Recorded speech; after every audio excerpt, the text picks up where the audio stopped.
Assalamualaikum semua dan salam Study Week.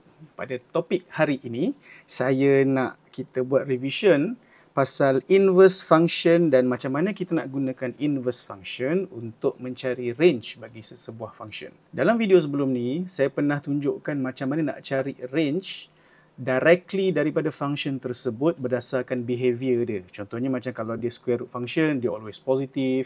Untuk topik hari ni, kalau anda tak faham macam mana nak cari range directly daripada behavior of the function, saya akan ajarkan macam mana kita boleh dapatkan range melalui inverse bagi sesebuah function. Okay, so let's get to it. First things first, kita ada function. Okay, lepas tu dalam function tu pula kita ada dia punya domain dan kita ada dia punya range. Kemudian kita ada inverse bagi function tersebut. Okay, f inverse x. Lepas tu inverse function ni pun ada domain dia dan ada range dia.